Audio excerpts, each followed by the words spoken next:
All right, we can go ahead and get started now. So my name is Peter Stowell. I am the product manager for FastScout for this new web platform you guys are looking at now. Before I get too deep, we will have a recording of this meeting on YouTube. So, of course, take notes if you want as I'm going along here.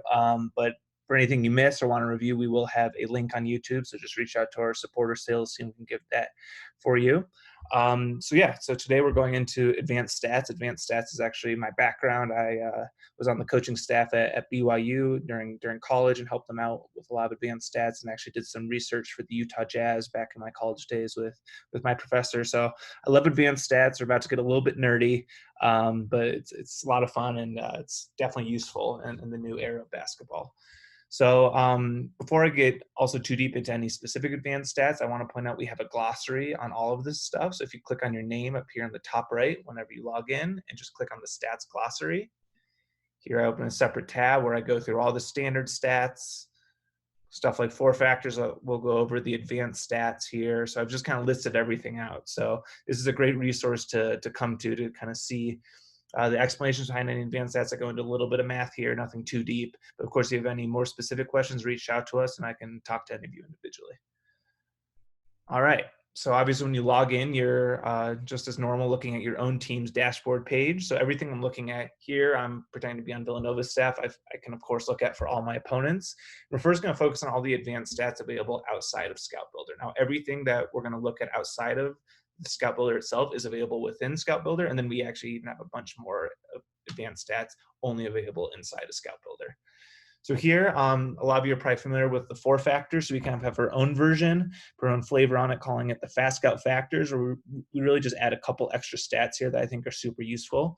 So for Villanova, you'll see four columns divided between their offensive stats, their defensive stats, and then we'll compare it to the Big East average and the Division I average. A lot of these advanced stats, especially if you're not as familiar with them, it's super useful, to see them in context. Is this a good or a bad number? And, as you see stats more and more, you kind of get a sense of what numbers are good versus bad, but that's why we always have the conference and Division I averages in there so you can compare. We, of course, also have rankings. So on the same front, putting things into context.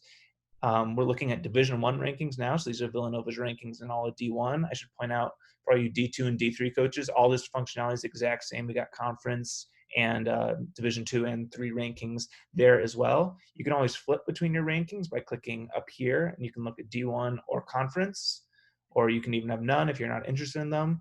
Another thing to point out is anyone in the top third of either their conference or Division I, II, or III at large will show the ranking in green, and red will be the bottom third, and then gray is anyone in the middle third. So that all just kind of helps you at a glance get context for all these stats. All right, so let's dive into some of these. So effective field goal percentage is a really simple stat. All it does is it takes into account that three-pointers are worth more than two-pointers, which is pretty obvious. It just gives an extra 50% weighting for a three-pointer as opposed to a two-pointer. So, for example, this is pretty intuitive to coaches. Shaquille O'Neal would have a higher field goal percentage when he played than Steph Curry, right, in the NBA. But no one thinks Shaq is actually a better shooter than Curry. But, he's dunking and shooting floaters from 2 or 3 feet while Curry's shooting from 30, 35 feet all the time. So effective field goal percentage, when you look at that, Curry often has a higher effective field goal percentage than someone like Shaq or a big like that who's just dunking and doing layups. And so that's all effective field goal percentage is. Just a better stat than the raw field goal percentage.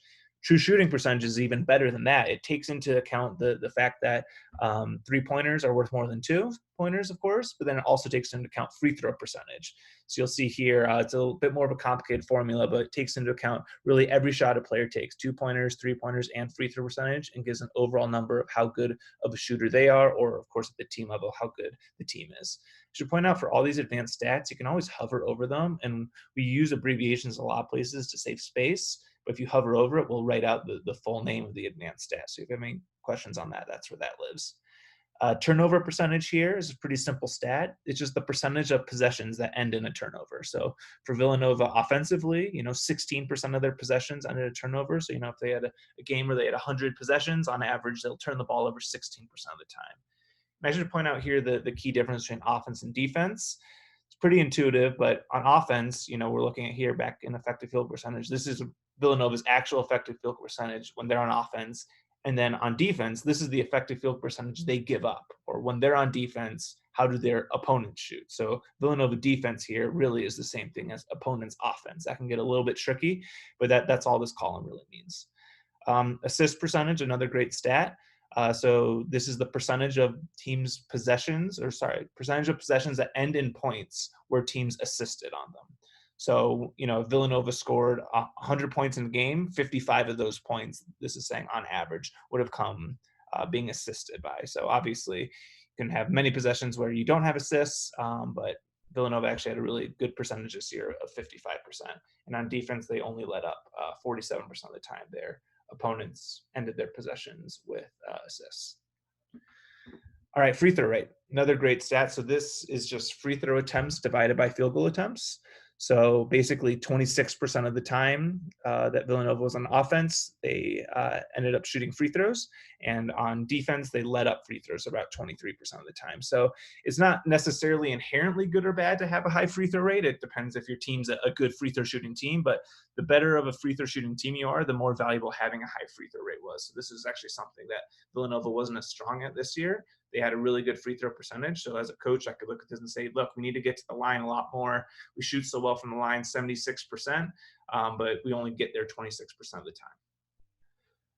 All right, I'm flying through pretty quick. I'm going to try to pause a bunch for questions here because I know not everyone's as familiar with advanced stats. So feel free to write in any questions you guys have so far.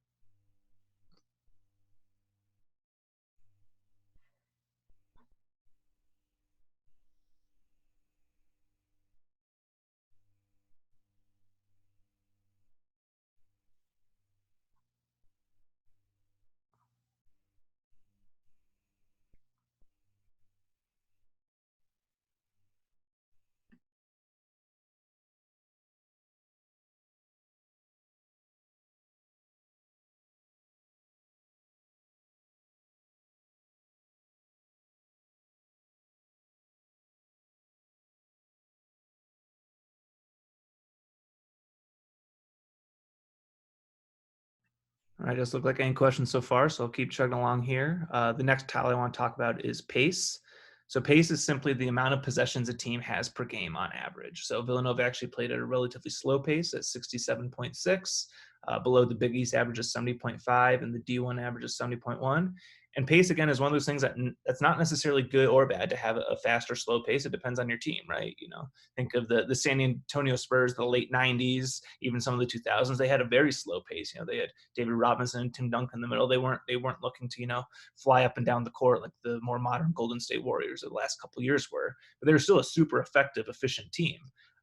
So that's fine. And then obviously more recent teams like the Warriors of a couple of years ago were flying up down the court, taking shots quick. The 7 seconds or less Phoenix Suns, and they happen to be really efficient, effective teams, even playing at fast pace. But that's not true of all teams. Some teams try to play quick. I think of the Atlanta Hawks this year, they had a really fast pace, but they just weren't that efficient offensively. So that's just decisions coaches make based on your personnel, how fast or slow to play. And it's not necessarily better or worse to play fast or slow. It really depends on your personnel. Another thing I want to point out with both of these tiles we've looked at so far is they can be looked at in graph form too. So I, just click here, jump between different stats. You're seeing all the same data, but now nice graphical form you can compare versus your conference and league average as well. And same thing applies for pace over here on the right. So these first two things I've talked about, everyone has access to no matter what. If you have a FastScout web license, we give you access to it. A bunch of the next things I'm going to talk about are kind of advanced features that if you purchase certain packages, you'll have access to. So anything that you're not seeing in your own account, it's because you don't have that package. So reach out to our sales team. We'd love to demo it for you in more detail and show you how you can get access to everything FastScout has to offer. So included in that is this advanced stats tile. So a lot of advanced stats here. We start, with the simple wins and losses, but we get a lot of questions on these two weird stats, Pythagorean wins and Pythagorean losses. So we're going to get a little deeper into the math now, but they're really pretty simple concepts. So all Pythagorean wins means is it's how many wins your team should have based off their point differential. So the concept I like to give to coaches here is, a team that has a really good record but is winning all their games by 1 or 2 or 3 points, they're a solid team, but they're also getting a bit lucky, right? Because as we all know, as coaches, people who play basketball, those games that come down the wire are 50-50 games. They can go either way. So, there's some teams that have really good records, but the point differential is not very high. And when you see that, their Pythagorean wins would probably be lower than their normal wins. But what you're seeing here for like Villanova is their Pythagorean wins are actually slightly higher than their wins. So they've gotten a little bit unlucky in close games. And the reason we like Pythagorean wins is it's actually more predictive of future performance than wins itself. And this kind of makes sense, right? If you're a team that's blowing everyone out by 20 or 30, you're a really, really good team. And Pythagorean wins is really just giving you extra credit for those wins. And then Pythagorean losses is the exact same idea. You'll always see Pythagorean wins and Pythagorean losses add up to the same amount of wins and losses you have. And so, Pythagorean losses, they're 1.4. So 8 minus 6.6, 8 here minus 6.6. So they're 1.4 losses below. And then for wins, they're 1.4 wins above. So it's always going to be symmetric like that. So that's Pythagorean wins and losses.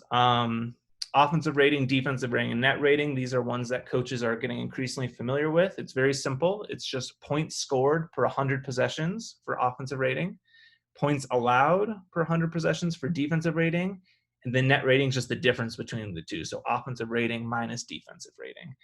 So that'll be positive if your team happens to be outscoring their opponents throughout the year. It'll be negative if your team's getting outscored by their opponents. So why do we use these stats? Why are they better than just points scored and points allowed? Well, it all goes back to pace. These are called pace-adjusted stats. So again, that San Antonio Spurs example, in the late 90s and early 2000s, they weren't scoring that many points per game. They played at a slow pace, so they had fewer possessions. They were very efficient with their possessions, but because they played slower, they only averaged 90, maybe 91 points a game. But if you looked at their offensive rating was 105 or 106. I can't remember offhand, but it was actually quite high because that's saying per 100 possessions, how many points did they score? So all this is doing is basically normalizing across teams. For teams that play at fast paces, having more possessions, they're not necessarily a better offensive team than the teams that play more slowly. They're going to score more points per game because they have more, bites at the apple. But offensive rating, defensive rating, and net rating just really normalized for the different paces that different teams play at. All right, I'm going to go through a couple more here, and then we're going to pause again for questions. I guess most of these we've actually already covered in other areas. Pace, again, we list here, and then the free throw rate and three-point rate for teams. So now is a good spot to pause again for questions. So feel free to write in anything you guys can think of.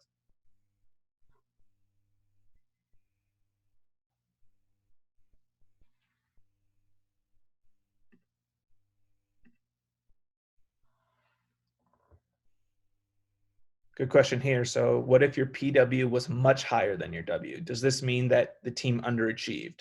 Kind of. It means your team was unlucky, honestly. It means that your underlying performance of how much you're outscoring your opponents is better than your actual record. So what we'd expect is you increase your sample size, and the NCAA season's relatively short. In the NBA, we see this a lot. I'm a big NBA stats nerd, so if you see a team that's like 8-8, 16 games throughout the season with their real wins and losses, but then their Pythagorean wins and losses is like 12-4, that team's probably going to perform a lot better in the future. So, if your PW is higher than your W, your Pythagorean wins are higher than your wins, it means that you've gotten a bit unlucky, and you can expect even better performance moving forward in terms of your overall wins and loss record.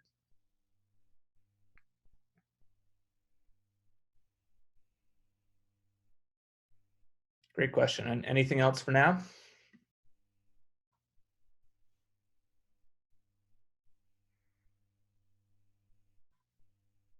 Awesome. So let's jump down to the box score. So everyone has access to the averages and totals and all these stats I think you're all familiar with.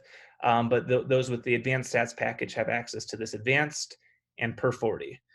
So we'll go over advanced first. We've talked about pretty much all these stats. I'll go through the rest that we haven't talked about here, but this is really just an advanced box score on the course of the season. So effective field goal percentage we talked about, free throw rate we talked about. So offensive rebound percentage. This one's a little bit trickier, but it's a really, really good stat, one I'm a big fan of. So this is saying of the available potential rebounds any given player could get, what percentage did they get? So let's sort this by their best. So Cosby Roundtree, for example, he played however many minutes a game. When he's on the floor, his team misses a certain amount of shots, right? So that's basically the denominator of the equation. And then the numerator is how many of those missed shots did he rebound? So this is saying, if Villanova took 100 shots in a game and Cosby Roundtree was on the floor for all of them, 100 missed shots in a game, he offensive rebound 12% of them. So it's a really, really useful stat. Offensive rebounds are extremely valuable as you kind of look into the analytics. So anyone, above 8 or 10% here is really, really valuable. We even see some players up to 15 and 20%. It's really just giving you extra possession. So this is saying, again, I'll repeat it one more time. It's a little bit confusing. Of the available potential offensive rebounds to get, so your team missing a shot, Cosby Roundtree here got 12% of them. All right, so defensive rebound percentage is the same, but just on the other side of the floor. So it's, when your opponents miss a shot. So if your opponents missed 100 shots in a game, Cosby Roundtree here got 21 of them. He gets 21% of the opponent's missed shots when he's on the floor. Assist percentage, a little bit tricky one, but super useful as well. So this is saying when he's on the floor, what percentage of your team's points does this player get an assist on? So if, Cosby Roundtree was on the floor for 100 possessions in a game, 100 made shots, let's say, 8% of those made shots were made from an assist for Cosby Roundtree here. It's important to note that, these are just stats that are only when the player's on the floor. And then the same principle applies to steal and block percentage here. So this is saying what percentage of the opponent's possessions ended with Cosby Roundtree getting a steal. So 1% of the time. So if their opponents had 100 possessions in a game, 1 out of 100 on average would end in Cosby Roundtree getting a steal here. So they all have pretty low numbers except Archie Diacono here, which doesn't surprise me, knowing his older brother on the Bulls. He gets a lot of steals, so that's super useful, of course, because that's ending an opponent's possession and giving your team an extra possession. Block percentage doesn't look like anyone really stands out here on Villanova. Rudy Gobert, for example, is 4 or 5%, I believe, in the NBA, which is super high. But the percentage of opponent possessions that end in this player getting a block. And then turnover percentage, looks like Archie Diacono has a really high turnover percentage, so high is bad in this one. This is the percentage of possessions when this player has the ball that ends in him turning the ball over. So this is saying 40% of the time when Archie Diacono ends the possession, it's ending in a turnover for him, which is way too high. His sample size is relatively small. He only played 20 minutes on the year, but that would be a big question mark there. Is he's turning the ball over basically 40% of the time that he ends a possession. So let's talk about what it means to end a possession too, because this is super important for turnover percentage and usage percentage. So ending a possession means when this player has basically a team's possession is ended by this player when the player either takes a shot, whether they make or miss it, turns the ball over, or gets fouled. Those are the 3 ways any given possession ends. So in those 3 cases, Archie Diacono here is turning the ball over 40% of the time when he ends the team's possession. Talk about usage percentage too. So I really love this stat. Same idea of when they end the possession. Here is really important concept. So this is basically saying what percentage of your team's possessions is this player responsible for? So you can think of someone, like Russell Westbrook or James Harden, now actually on the same team, of course. In the NBA have super high usage percentages, 30, 35%. Michael Jordan was about that high in his time as well. So basically this is saying when Gillespie's on the floor, this top player here, let's say he plays 100 possessions while he's on the floor, 23% of those possessions he's responsible for ending. So it either ended in a shot attempt by Gillespie, a free throw attempt by Gillespie, or a turnover by Gillespie. So those are a little bit more complicated stats. Usage, it's not necessarily good or bad to have a high usage. What you definitely don't want to see is someone having a high usage who's very inefficient. You want your best players to have their highest usage, and you want them to stay efficient. You generally see kind of a relationship as usage percentage goes up, efficiency percentage tends to go down. So, I think of, Kobe Bryant in these times when he was, shooting a ton, kind of in the mid-2000s when the Lakers weren't good, his usage would be through the roof, and it kind of had to be because the team wasn't very good, but you'd see his effective field percentage and true shooting percentage plummet. But then kind of the later years when they got Lamar Odom and Pau Gasol and Bynum, even when he was good back in the day, Kobe actually found kind of a better place to be, where his usage would go down slightly. It was still pretty high, one of the highest in the NBA, but you'd see his efficiency skyrocket. And that's when he actually won MVP, and when they started to win titles was, he found a better balance where his usage was more like 28 or 30%, and his true shooting percentage and effective field percentage shot way up. All right, we'll go over plus minus and then pause again for questions. So Plus minus, a lot of you are probably pretty familiar with it. It's a really interesting stat, but you need to use it the right way and understand its limitations. So all this is saying is over the course of the season, when Gillespie was on the floor, Villanova outscored their opponents by 246 points over the course of the entire season. So Villanova is obviously a really good team, so you'd expect most of their players to have a positive plus minus, which is great. But an issue with this stat is it doesn't control for minutes played at all, and it doesn't control for your opponents. It doesn't even control for your teammates at the time. So plus minus is an interesting thing to look at, but it's not super prescriptive, meaning like you can't just look at it and be like, oh, my best player always has my highest plus minus. That's not always true. What you often see in the NBA, in particular, and often in college, is you have your starters and your bench. When you have your bench and you might want to make sure one or two of your best players are in, so you have some scoring on the floor, their plus minus might not be as good because again they're sharing the court with their bench players, so the timing's not as great there. So there's a lot of what we call confounding variables with plus minus. So I just urge some caution with it. It's a super interesting stat and it tells you how did the team do when these guys were on the floor, but some coaches take it too far and try to basically rank their players in plus minus, which I don't think is a good idea. We'll talk more about plus minus in lineup stats, which is inside of Scout Builder. We'll get to in 5 or 10 minutes here. There's a lot more kind of interesting things you can do with plus minus when you're actually looking at lineup stats. Whew, okay, that's a lot. So let me pause again for questions if you guys have anything, and if not, we'll jump to per 40 next.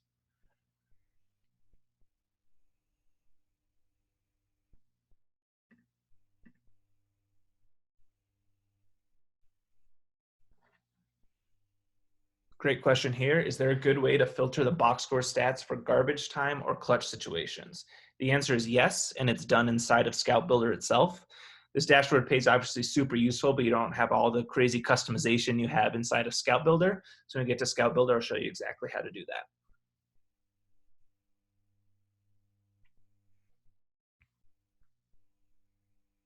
All right, let's jump to per 40. So I'm a big fan of per 40 stats as well.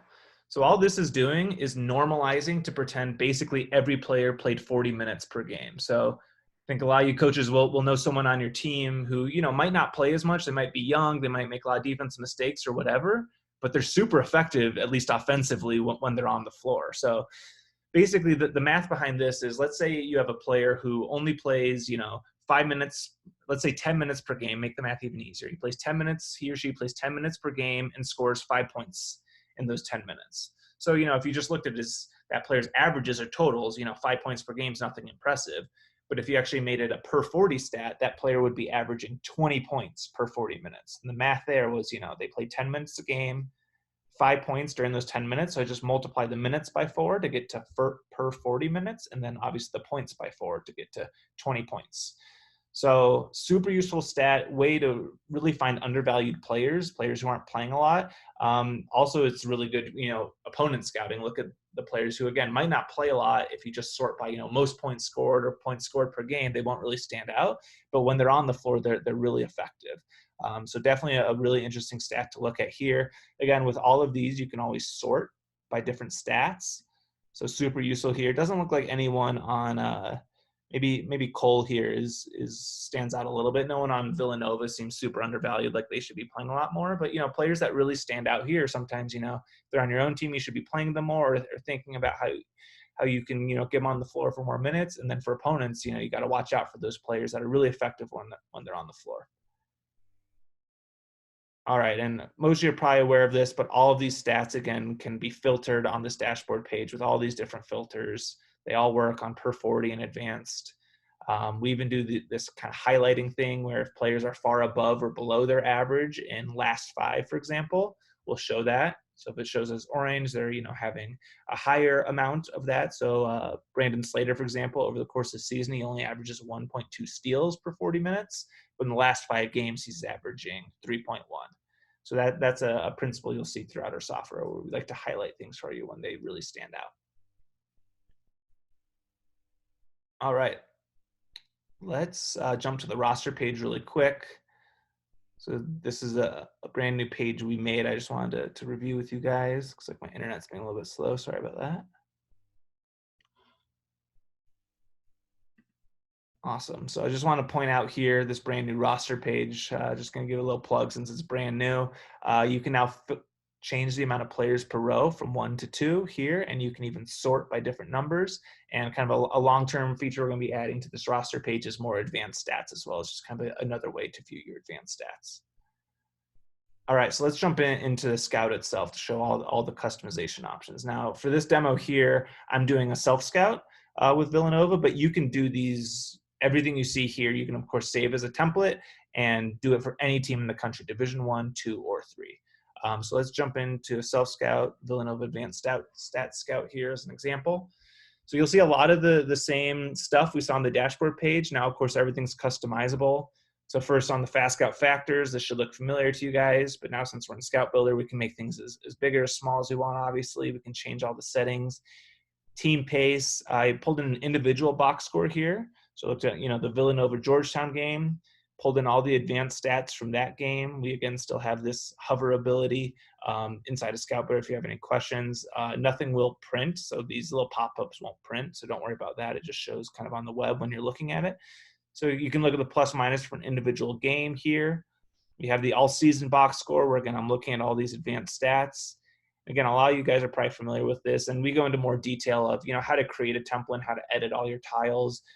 We'll have webinars on Monday and Tuesday of next week that are kind of more detailed on that. Just to show you guys, I can jump into the settings here. I can, of course, change any of the games. We have these useful filters that you can quickly select. You can want to look at conference or non-conference, home, wins, etc. You can even throw out specific games if you don't care about it just by deselecting them. Here's our stats. So since this is the advanced stats webinar, I basically deselected all the normal stats and added all the advanced stats. But you can, mix and match however you guys want. You're not locked into one or the other. So you can, again, add, simple ones and remove more advanced ones if you need. You can always add custom stats in here. Most advanced stats, it doesn't really make sense to toggle between averages and totals because they're percentages or rate based. Plus minus is one you can toggle between averages and totals. I generally recommend having plus minus on totals instead of averages. But most of these stats are just simple percentages, so there's no reason to toggle between. Then, of course, you can remove any players that you don't need in there. So then that'll update with all the changes I've made. So I'm just going to scroll through this Scout. I won't dive into all the details of every tile. Keep you guys here forever if I did that. But team stats is another great one where we're seeing all these advanced stats at the team level across all these different splits. And again, I'm looking at myself and Villanova here, but you could look at any of your opponents. You can even create a Scout where you have, your opponent. If Villanova is playing Marquette, you could have Marquette on the left side and Villanova on the right side. And again, all these template things are things we go into more detail, especially in our next webinar here on Monday. So there's the team advanced stats. Clutch stats. This gets back to a question we had earlier. So this is a really cool tile we have here where we're basically showing players' stats in clutch situations. Now, the great thing is you can define clutch however you want. So by default, we define it as less than 5 minutes left in the game. So for NCAA men, you'll see second half. For women, you'll see fourth quarter here, and the score within 5 points. But you can change this to be whatever you want, right? So if I, instead of the last 5 minutes, I want to widen my parameters a little bit and say maybe in the last 10 minutes of the game and the score is within 10 points, a reasonably close game here in the second half. Again, like all of our tiles, I can add or remove any stats. Click save here. This will take a little bit to load because it goes through all of our box scores here. But this should load here in a couple seconds and show the updated advanced stats in these situations. So really cool actionable information here. You can see, who's doing well from the line specifically, who's struggling from the line, who do you want to get fouled. You can, of course, look at your opponents in this. Who should we be targeting to foul in these situations? Who's staying efficient from three? Who's struggling? Who's turning the ball over, etc. So a lot of customization options there. Okay, I'm going to pause again for questions. I know this is a lot, so feel free to write in anything you guys have.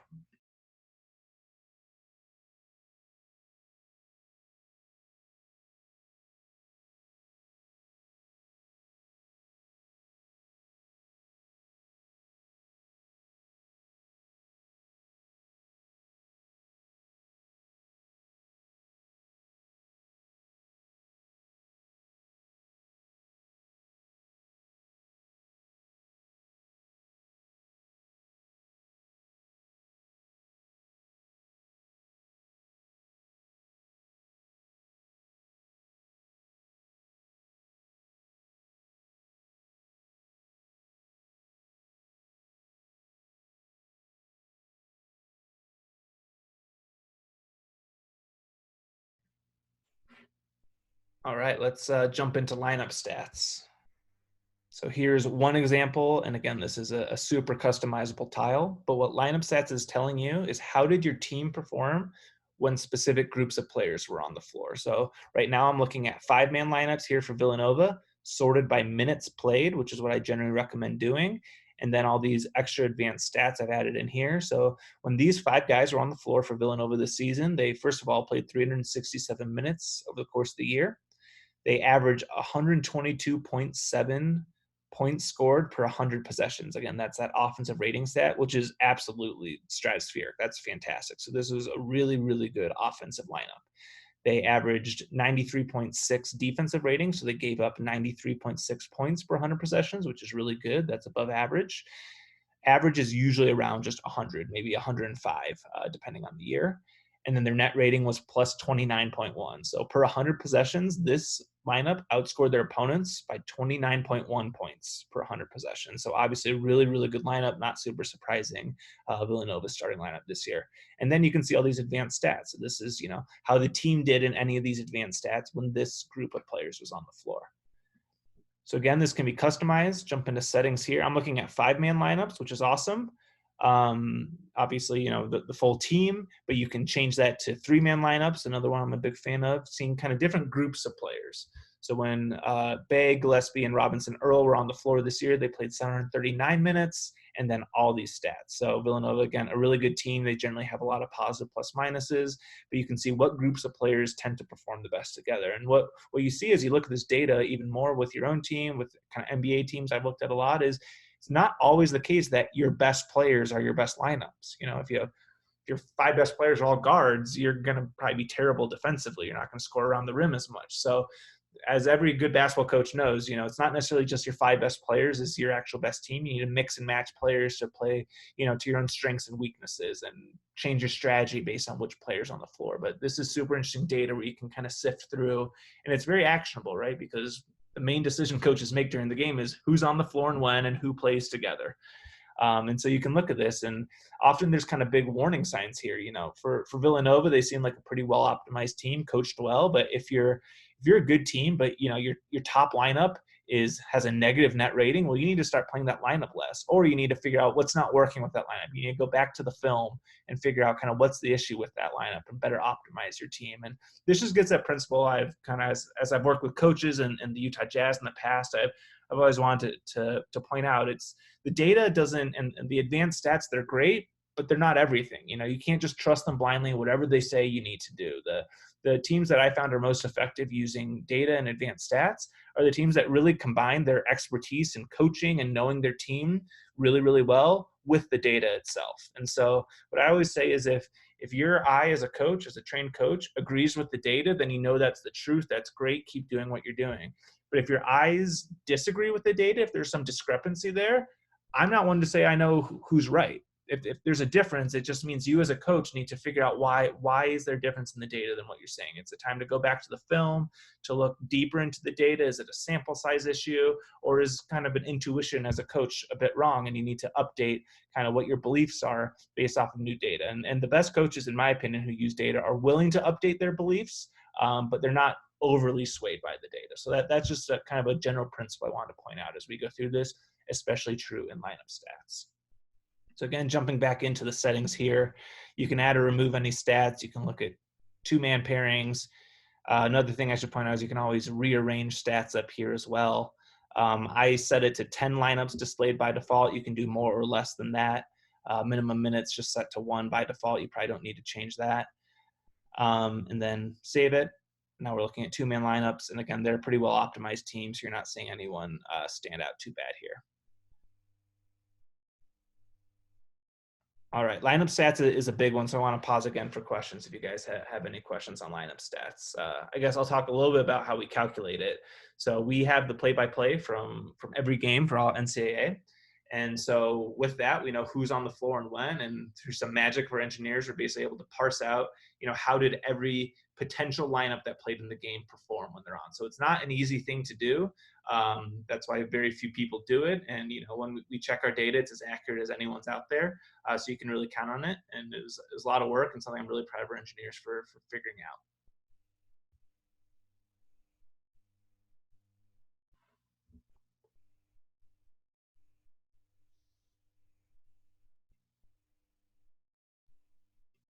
All right, so let's jump down here to these personnel tiles. And again, personnel tiles are probably our most customizable tiles. These can look however you guys want. Since this is a stats webinar, I pulled in a crazy amount of stats for these. So I added, 6 separate splits for all my players here, added all these advanced stats, and then even added in these customizable shot charts. So this is one of our newest features is shot charts in general, and then especially being able to add them in to personnel tiles. So as long as you have the shot charts feature, you can click on this button right here on any personnel tile. Once you click that, boom, it'll just appear over here as a little mini shot chart. And then of course this can be edited like any shot chart just by clicking edit here. We have 3 different types of shot charts. I'll go through these in a little bit more detail here in a couple of minutes, but you can toggle between those, and you can even toggle on the different kind of labels. And I have some bigger shot charts underneath here where I'll go through these in more detail. But then, of course, you can customize the games. So by default, I'm selecting all games. You can choose last 5 or conference or whatever you guys want. We have almost every game in here for shot charts from our data provider. Every once in a while, there's not a game, so you'll see those grayed out. We expect this to keep getting better every year. So even at the Division 2 and Division 3 level, we'll be offering this for the first time next year, and we'll have the vast majority of games in there for you. But in case we don't have one, we'll just kind of gray it out and give you that tooltip that our data provider did not give us shot chart data for that game. All right, so just scrolling through here. Let's take a little quick detour to video, because especially with shot charts, I think pulling in video is super useful. So again, with all of our tiles, and we go into this in more detail in other webinars, you can click up here to jump into video, and then you can add video from your computer or from Synergy. So something I'm seeing coaches do more and more, which I think is really sweet, is pulling in these shot chart subtiles, as we call them in personnel tiles, and then pulling in some of those shots that match up with the shot charts. And obviously with personnel tiles, you can type in notes. Again, back on your videos, you can type in notes that your players can see on the phone, which we'll jump to here in a sec. But it's pretty cool for a player. I think it's very actionable to be able to see a shot chart and then see video of some of the shots and get feedback from the coaches on what they're thinking of some of those shots. All right, so I just pulled in 5 personnel there. And then I just made some kind of bigger shot charts here. So we have this dedicated shot charts tile, which is how you can make these kind of bigger, focus on an individual player. So let's talk about the 3 different types of shot charts. So these ones I'm the biggest fan of are called hex shot charts, especially as you have bigger sample sizes. I think hex are by far the best one. When you have smaller sample sizes, maybe zone, which is beneath here, it might be a little bit better. But the reason hex are so great as you get bigger sample sizes is it really shows you the most data in the least amount of space. So the color you're seeing is the efficiency of the player from every location. And I should point out, this is efficiency relative to the league average. So, different leagues, the NBA is especially good at shooting threes. And so different leagues have different, averages from every location. So, if you're a D1 player, we know what the averages are from every location in Division 1. And Sadiq, obviously an awesome shooter, is pretty elite from everywhere. Not quite as good in the mid-range if you look at kind of the all-season split here.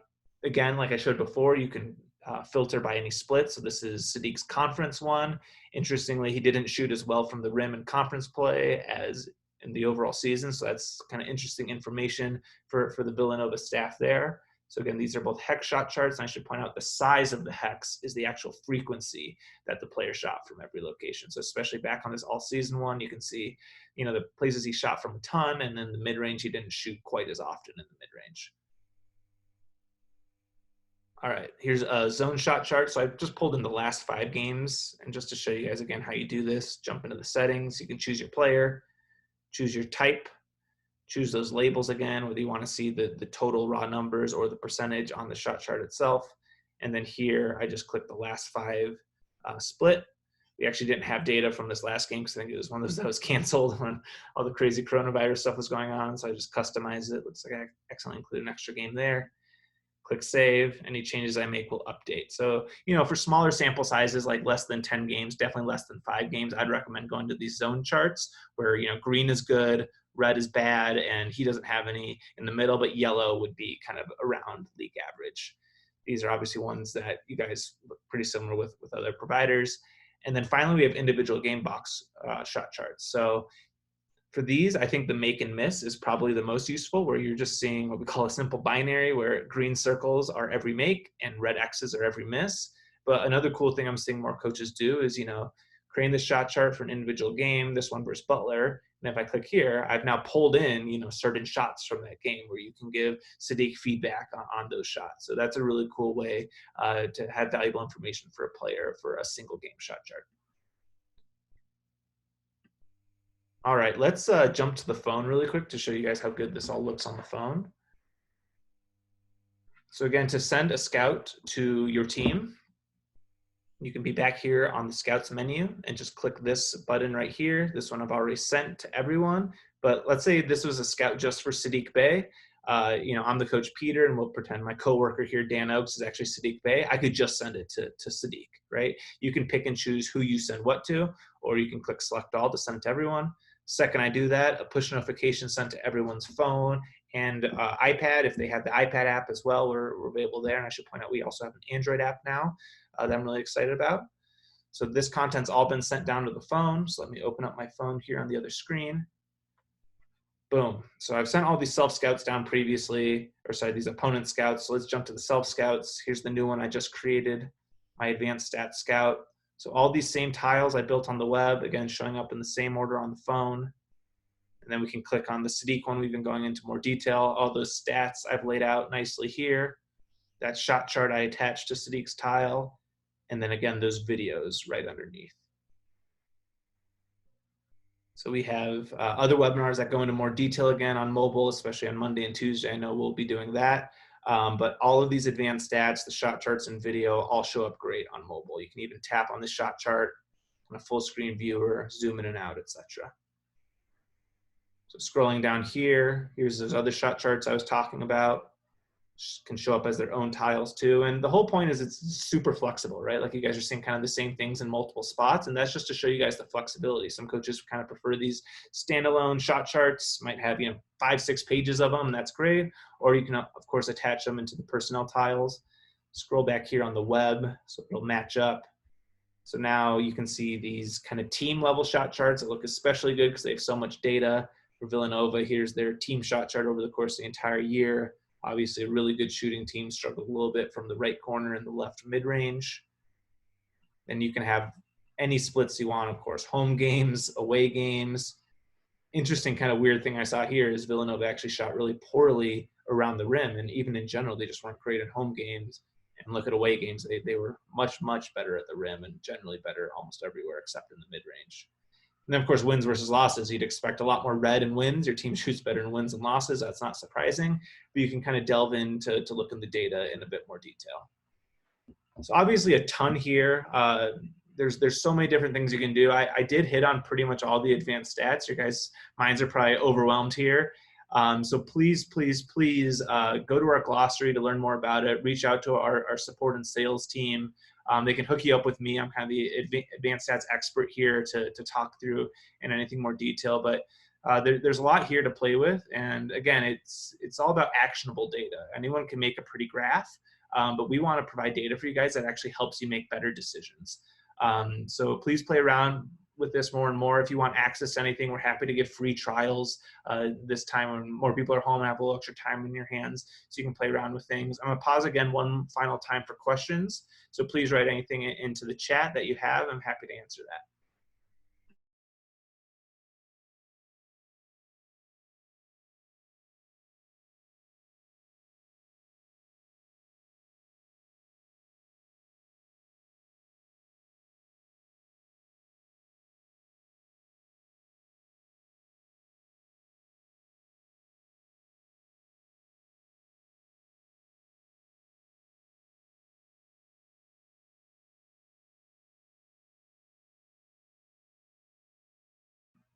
So good question here. How do you gather the clutch stats data? I don't see a lot pipeline for our team in that tile. Yeah, so let's talk about that in a little more detail. So clutch stats is gathered actually the same way lineup stats are. It's all through the play-by-play. We know who's on the court and when, right? And we know how much time's remaining whenever any event happens. So what's definitely possible is, if your team didn't have a lot of close games, if you were blowing other teams out a lot, which I think was the case with this specific coach writing in, or if you weren't as good of a team, you were losing by a lot, you didn't have a lot of what we define as clutch situations, right? But if you had a lot of really close games, especially in the NBA, those teams that kind of exist around 500, about same amount of wins and losses. And obviously, there's so many games in the NBA, we get a lot more data. But you can always change these parameters to widen them. So, you can even look at anything here in the second half, the score within 15 points. So basically any game that's not quite a blowout yet. Save your tile, and then you'll see a lot more data come in. This one will take a while because that's such a kind of wide amount of data that we're looking at. But we can look at specifically any specific teams. If there's an issue every once in a while, play-by-play doesn't come through right, and we can clean those up for you. But basically, the idea is, if you're an amazing team and you don't have a lot of close games, you're not going to have a lot of stuff that qualifies in clutch situations. Great question there. Anything else? Pause for one more minute. Any other questions that come in?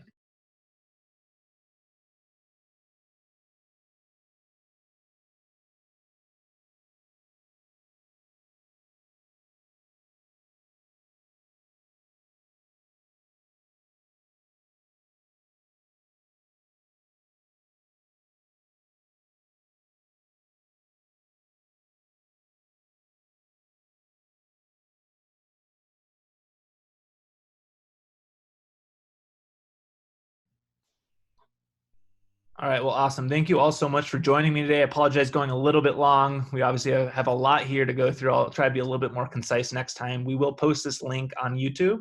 So if you guys want to review it, you're absolutely welcome to that. We can send you a direct link so you can keep that. And again, remember, we got our stats glossary back here. If you click on your name, jump to stats glossary, that kind of goes into detail on all this stuff as well.